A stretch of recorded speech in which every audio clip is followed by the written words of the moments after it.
Think about it. Right now, the Chicago Bears are the number one seed in the NFC.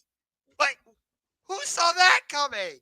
So we both have the Bears being the 7th seed in the playoffs, and we both have them as a 10-win or 11-win team, and they're at 9 right now. And with their hard schedule coming up, they could certainly be, a 10-win team. They could be an 11-win team. But Josh, I wanted to ask you this question. So, I have a theory about what we've seen in the NFL this year, which is kind of what you mentioned. The bad teams that we thought were going to be bad are good, like the Indianapolis Colts, for example. Some people didn't buy in Jacksonville. They're now leading the AFC South. The Patriots, nobody thought would be this good. They're now the number one seed in the AFC. And the teams that we thought were going to be great, Kansas City, Buffalo, Baltimore, uh, Philadelphia, you can make the argument. Even Tampa, they feel very distant and could lose the NFC South to Carolina. Sort I of think down. that is going to happen, by the way. So here's my theory is in the NFL, I think over the last few years, we've seen a big shift. And that shift is you mentioned for it more times, more people going for it on fourth down, whether it's a hit or miss. That's what they're doing. They're going for it more on fourth down, and they're going for it more when they get the touchdown. They're going for more 2-point conversions. My thought is the NFL coaching has never been better, and quarterback play for the good teams has never been better. When you have those two combinations, it makes everybody in the league better. And then if you don't have both of those elements, aka the Browns, the Raiders, the Jets, the Saints, the Titans, the Cardinals, even let's say a team like Atlanta, you can't compete. We've seen New England, who had one of the worst rosters in the league last year, go from, oh, they don't have a coach to they hire Mike Vrabel. They're now the number one seed in the AFC. The Bears went from Matt Eberflus not being able to manage a clock to starting this year 0-2 to now winning 9 out of their last 10 games. Last year, at the start of the year, the Panthers were an absolute train wreck. Now, all of a sudden, year 2 with Dave Canales, Bryce Young looks like he could be a franchise quarterback. I think this is the year. In the NBA, the last few years, we've talked about the changing of the guard with the young players coming into the league. I think this is now the NFL's changing of the guard, which is we're not going to give up big plays. We are going to make you nickel and dime the way down the field. And we are going to have these coaches. The best coaches are going to stand out. And if you have a coach and you have a quarterback, you're going to compete. And it's making the top less predictable and the bottom more predictable. Yeah. By the way, we got Tank Bowl on Sunday because it's the Titans against the Browns. So that's not the Tank Bowl yet. Wait till week 16 when it's the Saints at the Titans. That's a real Tank Bowl. Oh, good Lord.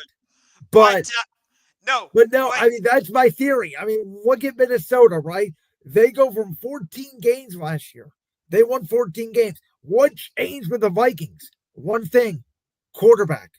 Honestly, with this Bears roster, yes, they redid the offensive line a little bit. I get that.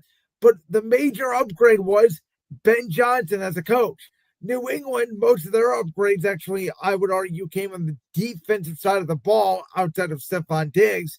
Their biggest upgrade was Mike Vrabel.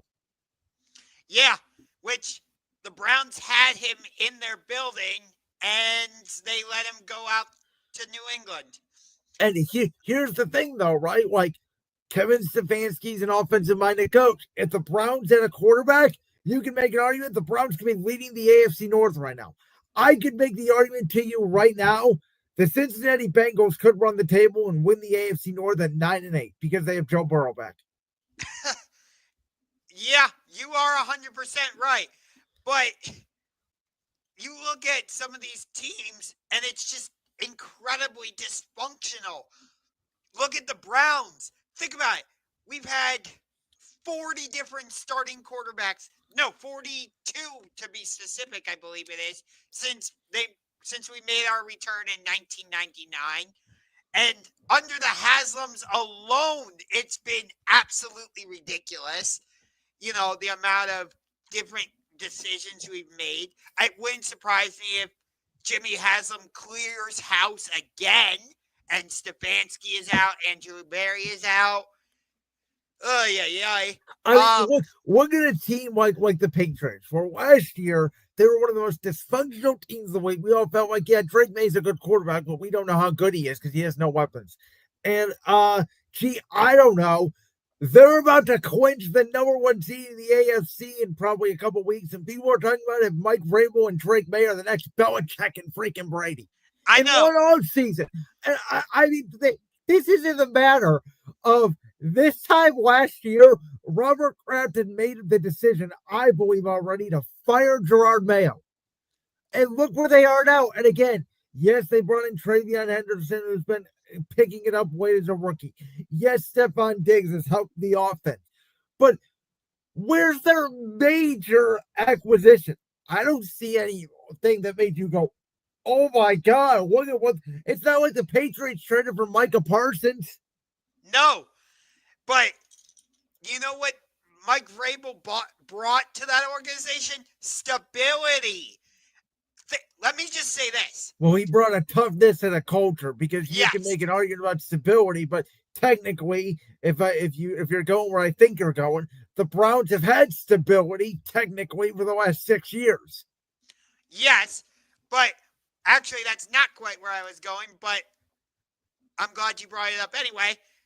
Think about this. I think Robert Saleh, the 49ers defensive coordinator, is a good head coach. He just didn't get a fair chance because he was with an unstable organization. Well, I think he's brought stability back to the Niners defense. Let me put that in there, because even with all those injuries, we thought San Francisco was done.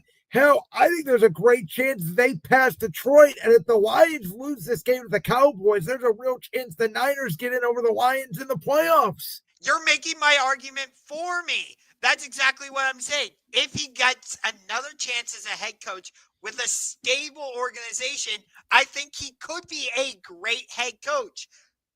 But, during his first stint with the New Jersey Jets, they were not a stable organization. No, they're not. So, of course, it wasn't going to work. Theoretically, if the Browns decided to fire Stefanski, Robert Saleh would be at the top of my list. Well, I think he's going to another unstable organization. And here's the one thing I will say. I think there's another clear trend in the NFL that either you have to have a great offensive head coach, Ben Johnson, Sean McVay, Kyle Shanahan, etc., or you could have a defensive head coach like a Sean McDermott, like a Mike Vrabel, or a culture guy, an alpha guy, Nick Sirianni, Dan Campbell. But if you're going to go either of those two routes, you have to have a phenomenal offensive coordinator and risk, like the Eagles did, Kellen Moore, like the Lions did, Ben Johnson, of them getting head coaching jobs.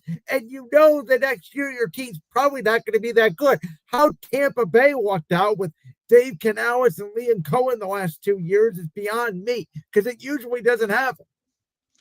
So where would you say Mike McDonald of the Seattle Seahawks fits in? Ooh, you know what? That's a great question, because I've heard this a lot about Mike McDonald, how he's, the defensive version of Sean McVay. He came in, and I'll give you credit. You were on this with the Seahawks.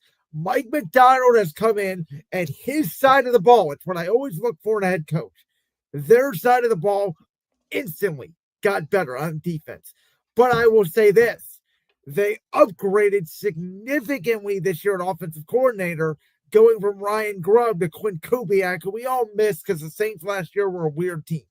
But I think Quinn Kubiak should be on the very short list of head coaching candidates this offseason. And if they get him, I'm not sure Seattle's going to be as good next year, because I think Sam Darnold fits that scheme perfectly. So I do think McDonald's a great head coach. I like what he's doing. But is he a byproduct of the fact that on the offense side of the ball, he didn't have to do anything because Quinn Kubiak's running the show the way Joe Brady has done, similarly with McDermott, and McDaniels has done for Drake May in New England? And yet, when Josh McDaniels was a head coach. He completely failed. Yeah, I don't get it. He's the one mystery because you look at a guy like Shane Steichen. He's been, I would argue, a great head coach. I think he's gotten the most out of Daniel Jones he possibly could. Now he's a different story. And the Colts, we were talking about that was a story of the year. Now Daniel Jones is a broken fibula, and to me, they may completely collapse.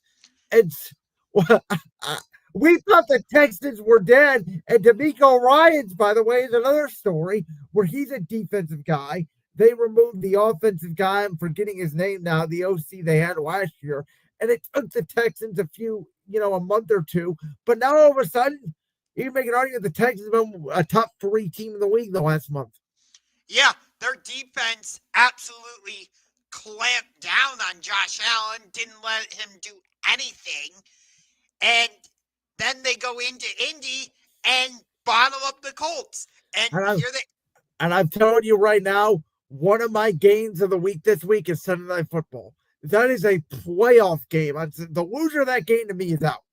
Texans Chiefs Sunday night in Arrowhead, and the Chiefs are banged up with the offensive line, and the Texans have the best defense in the NFL, and I don't think it's deniable at this point. But are the Texans going to be able to run the ball? That's going to be one of the keys. Well, I think they are. I mean, the Chiefs' defense has not been the same this year. That's the biggest story with Kansas City. They're not sustaining drives. Yes, they have Mahomes. Yes, they have Andy Reid. They can't get a stop for whatever reason. Do you remember when the Chiefs got Rashid Rice and Xavier Worthy back together, and we're like, and they beat the hell out of the Raiders and the Commanders, and by the way, the Commanders, Dan Quinn and Cliff Kingsbury, they were fighting like hell. They should have beat Denver Sunday night. They really should have. I don't know what the story is there. I mean, I'll be honest. I thought, hand up here, I thought the refs had the money line of the Denver Broncos. I thought they were trying to screw over the Commanders. They missed a tripping call. Then they called Mariota for that ridiculous intentional grounding, which was not intentional grounding at all. I mean, I don't know what to make of the NFL this year, man. I don't. But to answer the question on the screen, I truly don't know. For a little bit of transparency, I'll tell you, my eye test tells me it's New England. From every team I've seen, I think they're the best. The problem is, if they're the 2 seed and they're in a first-round matchup with either Kansas City or Buffalo, I'm picking the Chiefs or the Bills. And I'm telling you right now, I will, and I don't care what the line is.